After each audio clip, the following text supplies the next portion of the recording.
امید آپ لوگ ٹھیک ہوں گے. دوستو بھارت کے اندر جو انڈین اینالسٹ ہیں وہ بہت زیادہ کرٹیسزم کرنا شروع کر دیا ہے انہوں نے. اس کی کیا وجوہات ہیں؟ اس کا مطلب یہ ہے کہ بہت ساری چیزیں مینیج کی گئی تھی ماضی میں اور اب شاید آہستہ آہستہ کلیریفائی ہونا شروع ہو گیا ہے. یہ ایک ابھیجیت مترا صاحب بڑے ہمیشہ پاکستان پہ بڑے کرٹیکل رہتے ہیں, بڑی ٹف لائن لیتے ہیں پاکستان کے بارے میں. ان کی بات سنیے گا.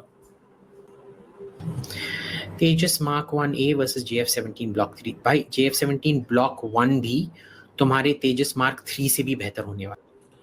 یہ باتیں انڈین میڈیا میں پہلے نہیں کیے جاتے تھے کہ JF-17 جو ہے وہ انڈیا میں اس کی کیا دھوم تھی. میں یہ نہیں کہتا کہ پاکستان کوئی بہت بڑی کوئی چیز ہے, 30 مار خان ہے, ہم یہ کر دیں گے, لیکن پاکستانیوں کے اندر ایک چیز بلڈ ہوئی over the period of time. They start living humbly. خاص طور پہ بڑا شکر کرتے ہیں کہ یار شکر ہے ہمارے پاس یہ ہے. انڈیا کے اندر ڈیفنس اکوپمنٹ کو گلوریفائی کیا جاتا ہے. اس کی میں آپ کو لاجک بتاتا ہوں. انڈین پولیٹیکل کلاس اس ڈیفنس اکوپمنٹ کو گلوریفائی کرتی ہے for its political and electoral incentive کے لیے. پاکستان کے اندر کیونکہ فوج اور سیاستدانوں کی ہمیشہ ٹینشنز رہتی ہیں, تو ہمیشہ سیاستدان اس طرح کی جو ملٹری ہارڈ ویئر ہے اس کو, ایک تو ہماری سیکیورٹی اپریٹس کی وجہ سے وہ اس کو پولیٹیکل پرپسز کے لیے لمبا چوڑا استعمال نہیں کرتے, وہ ٹینشنز رہنے کی وجہ سے. دوسرا اوور آل ہمارا ایک کلچر بھی ایسے ہے کہ بس ٹھیک ہے, خاموشی, سائلنٹ. سینکشنز ہیں, امریکہ کی سینکشنز ہیں, اس ملک کی سینکشن ہیں, یہ ایسے کر دے گا, یہ نہ پتہ چلے, وہ نہ پتہ چلے. جیسے یہ بھارت اور پاکستان کے کانفلکٹ میں پاکستان نے سائبر وارفیئر پہ جو کیا, nobody knew this but this was the game. ہمارے پاس یہ گیم موجود تھی, یہ پاکستانیوں میں کسی کو نہیں پتا تھا, لیکن یہ انہوں نے موقع ڈھونڈ کے رکھا ہوا تھا کہ جب ٹائم آئے گا تو اس کو بھی بتائیں گے. یہ ذرا سنیے گا ابھیجیت مترا صاحب کیا کہہ رہے ہیں, اور بڑی پتے کی باتیں کر رہے ہیں. ٹھیک ہے نا.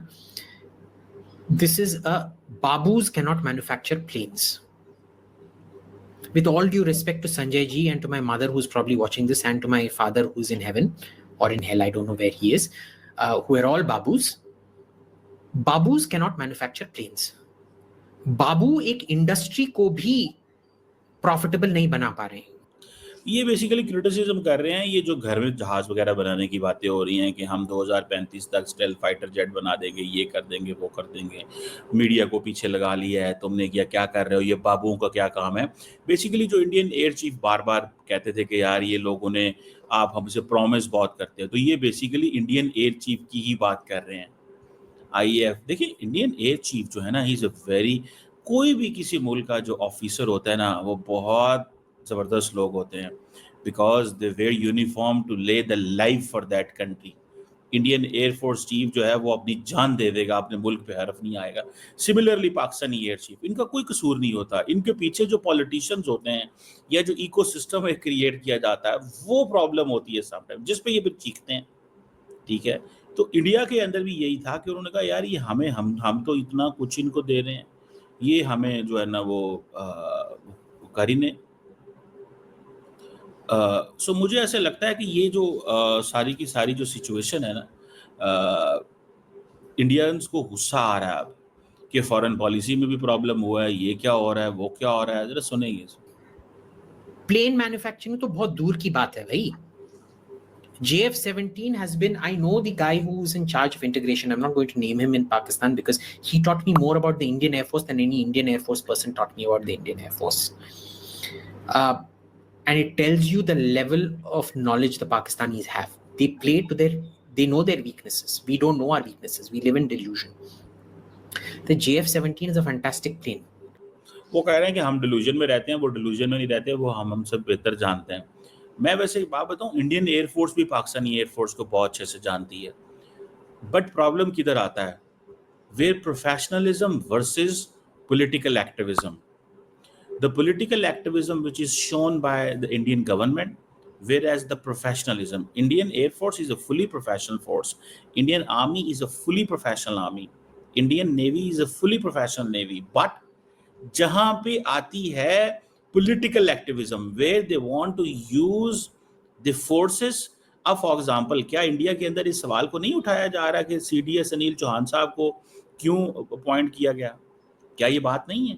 کیا انڈیا کے اندر لوگ یہ نہیں کہہ رہے کہ آپ نے سارے کا سارا جو پروسیس ہے وہ کمپرومائز کر دی ہے اپنے پولیٹیکل آبجیکٹیوز کے لیے؟ ایک اور بات بتائیں، پاکستان میں فوج سیاست دانوں کو اپنے معاملات میں مداخلت نہیں کرنے دیتی، کسی کو اچھا لگے یا برا لگے. جنرل نے جنرل کا فیصلہ کرنا ہے، سیاستدانوں نے جنرل کا فیصلہ نہیں کرنا ہے. اسی لیے انہوں نے اندر بڑا ٹف قسم کی رکھی ہوئی ہے جو انوائرمنٹ رکھا ہوا ہے، بہت ٹف. پاکستانی فوج نے ایک انتہائی ٹف انوائرمنٹ اندر رکھا ہوا ہے، سمجھ رہے ہیں؟ اس چیز کو انڈینز کو سمجھ ہے. اس چیز ہمارے پولیٹیشینز کا کوئی نہیں ہے کہ جناب وہ میں نے یہ پچھلے اپنے انالیسس میں آپ کو بتایا تھا، ایک انڈین ڈیفنس منسٹر لے کے بیٹھا ہوتا ہے تمام آرمی چیف کو، ایئر چیف کو، یہ وہ کے پیچھے دل کرے انڈین فارن ڈیفنس سیکٹری بھی لے کے بیٹھا ہو. پاکستان میں ادھر کدھر بٹھاتے ہیں؟ ادھر تو آرمی چیف پہلے بیٹھا ہوتا ہے، ڈیفنس منسٹر بعد میں بیٹھا ہوتا ہے. اس کی وجہ کیا ہے بھائی؟ آرمی چیف کے پاس از اے ریئل پاور. یہ ایک پاکستان کا ہائبرڈ ماڈل ہے، یہ حقیقت ہے. کسی کو اچھا لگے کسی کو برا لگے، ہم تو یہ دکھا رہے ہیں. پاکستان کے سیاستدانوں کو پہلے سمجھ نہیں آتی تھی، اب سمجھ آ گئی ہے کیسے چل رہا ہے اس خطے کے اندر، آپ نے کیا کرنا ہے. فوج کہتی ہے ہماری ایک انسٹیٹیوشنل میموری ہے ریگارڈنگ انڈیا، آپ کو کچھ پتہ نہیں ہے، آپ پیچھے ہٹ جائیں. سیاستدانوں نے بڑا دائیں بائیں شائیں آئیں پائیں ٹائم کی، انہوں نے کہا نہیں تسی اس پاسے ہو جاؤ، ہمیں کیا پتہ ہے کیا کرنا ہے، ورنہ تسی بھی ساڈا وہی حال کرو گے جو مودی صاحب آج کل فوج کا کر رہے ہیں. ایک بڑی ڈیموکریسی کے اندر، ایک اسٹیبلشڈ یہ چیزیں چینج ہونی ہیں، یہ ٹائڈ ہونی ہے. یہ سدا پاور پاکستان کی فوج کے پاس یہ نہیں رہنی، یہ واپس سیاستدانوں کے پاس جائے گی. لیکن it will take a lot of time. یہ وہ آسان کام نہیں ہے، بہت بہت بہت بہت اس میں ٹائم لگے گا بھیا. یہ گیم کوئی اتنی وہ اوور نائٹ گیم نہیں ہے، ٹھیک ہے، کہ آپ راتوں رات فیصلہ کر لیں گے جی یہ گیم کا فیصلہ ہوگا. یہ ایسے نہیں ہونا. لیکن وہ اب کہہ رہے ہیں کہ یار تم لوگ کھیل رہے ہو. یہ بابو جو ہے نا، یہ بابو استعمال کر رہے ہیں سیاستدانوں کو، اور بابوؤں کا تو وہ کہتا ہے کہ انڈیا کے بابوؤں کی یہ حالت ہے کہ انڈیا کی جو فیکٹری ہے، انڈسٹری ہے، جو گورنمنٹ ہے، پبلک سیکٹر ہے، وہ بھی پروفٹ میں نہیں ہے. تم نے کیا جہاز بنا کے دینے ہیں ہمیں؟ سمجھ رہے ہیں؟ یہ ایک غصہ ہے.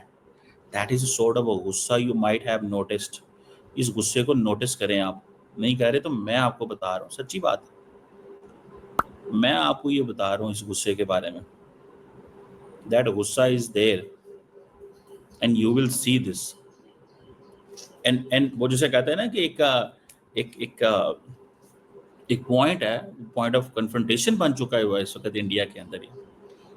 لیکن کیا انڈین فوج، انڈین حکومت یہ اس ساری چیز کو کیسے لے کے چلے گی؟ That's significant. Let's keep watching. لیکن یہ چیزیں بوائل اپ ہو رہی ہیں انڈیا کے اندر، اور یہ مودی صاحب اس سے پریشان ہیں. اسی لیے ٹرمپ کے کہتا ادھر ہو جا تیری ایسی تھی تیسی، کیونکہ ان کو پتہ ہے اگر. اور یہ فورن سیکرٹری جو وکرم مشری صاحب ہیں، انہوں نے جو ہندی میں اسٹیٹمنٹ جاری کی، میں نے آپ کو بتایا تھا یہ ہندی میں اسٹیٹمنٹ جاری نہیں کرتے یار. جان بوجھ کے کی گئی تھی انڈین آڈینس کے لیے بتانے کے لیے کہ مودی کی ٹرمپ سے کیا ملاقات ہوئی، کہ مودی پھٹے چاکتے. That is basically what he wanted to say. Modi پھٹے چاکتے. مودی نہیں گھبرایا، مودی نہیں ڈالیا. مودی نے کیا دیکھا گے جو ہے پرا جو. That is important. سمجھ رہے ہیں آپ بات کو؟ یہ چیز جو ہے وہ امپورٹنٹ.